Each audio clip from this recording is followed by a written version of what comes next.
Hello friends, welcome to my channel. எல்லோரும் எப்படி இருக்கீங்க? நல்லா இருக்கீங்களா? இந்த வீடியோவில் என்ன பார்க்க போகிறோன்னா, பணம் சேமிக்கிறதுக்கான 5 விதமான ரூல்ஸ் பற்றி தான் பார்க்க போகிறோம். வாங்க அது என்னன்னு பார்க்கலாம். கை நிறைய சம்பளம் வாங்கினா கூட மாதத்தோட கடைசியில் உங்கள் செலவுகளுக்கு பணம் இல்லாமல் கஷ்டப்படுறீங்களா? அப்போ கண்டிப்பாக இந்த வீடியோ உங்களுக்கானது தான். ரூல் நம்பர் 1, நீங்கள் சம்பளம் வந்தோடனே சேமிப்புக்காக அப்படின்னு சொல்லிட்டு கொஞ்சம் பணத்தை எடுத்து வச்சுருங்க. உங்களால் எந்த அளவு பணத்தை எடுத்து வச்சா மீதி செலவுகளை பார்க்க முடியும் அப்படிங்கிறது உங்களுக்கு தெரியும். அதனால் கொஞ்சம் பணத்தை எடுத்து வச்சுருங்க. இந்த மாத கடைசியில் நாம் சேமிச்சுக்கலாம் அப்படின்ட்டு இருந்தீங்கன்னா கண்டிப்பாக அந்த எல்லா பணமுமே செலவாயிரும். அதனால் சேமிப்புக்கு அப்படின்னு கொஞ்சம் பணத்தை நீங்கள் முதல்ல எடுத்து வச்சுருங்க. ரூல் நம்பர் 2, உங்கள் செலவுகளை நீங்கள் எழுதி பார்க்க பழகுங்க. உங்கள் செலவுகளை நீங்கள் எழுதி பார்க்குறப்ப தான் நீங்கள் எந்த கேட்டகரியில் நிறைய செலவு பண்ணுறீங்க அப்படிங்கிறது உங்களுக்கு தெரியும். ட்ரெஸ்ஸுக்காக அதிகமாக செலவு பண்ணுறீங்களா, சாப்பாட்டுக்காகவா, என்டர்டெயின்மெண்ட்டுக்காகவா அப்படிங்கிறது நீங்கள் உங்கள் செலவுகளை கண்காணிக்கிறப்ப மட்டும்தான் உங்களால் கண்டுபிடிக்க முடியும். அப்போ தான் உங்கள் செலவுகளை நீங்கள் குறைக்கவும் முடியும். ஸோ அதனால் தினசரி உங்கள் செலவுகளை எழுதி பார்க்க மறக்காதீங்க. ரூல் நம்பர் 3, இது ரொம்ப முக்கியமானது. ஒரு பட்ஜெட் உங்களுக்காக க்ரியேட் பண்ணிக்கணும். அதை உங்களுக்கு ஏற்ற மாதிரி நீங்கள் க்ரியேட் பண்ணிக்கோங்க.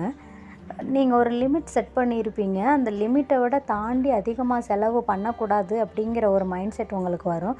ஸோ அதுக்காக உங்களுக்கு கண்டிப்பாக பட்ஜெட் தேவைப்படும். உங்கள் என்டர்டெயின்மெண்ட்டுக்கு நீங்கள் பட்ஜெட்டில் எவ்வளோ போடுறீங்களோ அதை தாண்டுறப்ப உங்களுக்கு மைண்டில் சொல்லும், நம்ம இவ்வளோ தானே ஃபிக்ஸ் பண்ணியிருக்கோம், அதை தாண்டி போகிறோம், அப்போ நம்ம செலவை கண்ட்ரோல் பண்ணணும் அப்படிங்கிற ஒரு மைண்ட் செட் உங்களுக்கு வந்துடும். கண்டிப்பாக பட்ஜெட் போட்டு நீங்கள் செலவு பண்ணுறதுனால உங்கள் செலவுகள் குறைய வாய்ப்பு இருக்குது. ரூல் நம்பர் 4, தேவையில்லாத கடனை அவாய்ட் பண்ணுறது.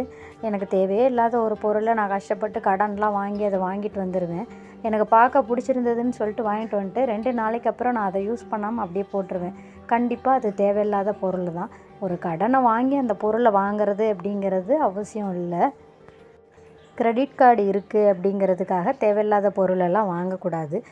அந்த கடனையும் ஃப்யூச்சரில் கட்டுறதுக்கு ரொம்ப கஷ்டமாக இருக்கும். முடிஞ்ச அளவு கடன் வாங்குறத கம்மி பண்ணிக்கணும். ரூல் நம்பர் 5, உங்களோட அவசர தேவைக்காக நீங்கள் வீட்டிலே கொஞ்சம் பணம் சேமித்து வைக்கணும். அதாவது எமர்ஜென்சி ஃபண்டு நீங்கள் சேர்த்து வைக்கணும். வீட்டில் அந்த மாதிரி உங்கள்கிட்ட பணம் இருக்கப்போ திடீர்னு ஒரு அவசர தேவைக்கு உங்கள் கையில் பணம் இருந்தால் கண்டிப்பாக அது தன்னம்பிக்கையை கொடுக்கும். நீங்கள் யாரையும் எதிர்பார்க்க தேவையில்லை. நீங்கள் கொஞ்சம் கொஞ்சமாக சேர்க்குற பணம் நாளடைவில் உங்களுக்கு ஒரு பெரிய அமௌண்ட்டாக இருக்கும். நீங்கள் இந்த 5 ரூல்ஸையும் ஃபாலோ பண்ணுறப்ப உங்கள் கையில் கொஞ்சமாவது சேமிப்பு பணம் இருக்கும். கண்டிப்பாக இந்த வீடியோ உங்களுக்கு பிடிச்சிருக்குன்னு நம்புகிறேன். வீடியோ பிடிச்சிருந்தால் லைக் பண்ணுங்கள், சப்ஸ்கிரைப் பண்ணுங்கள். வீடியோ பார்த்ததுக்கு நன்றி.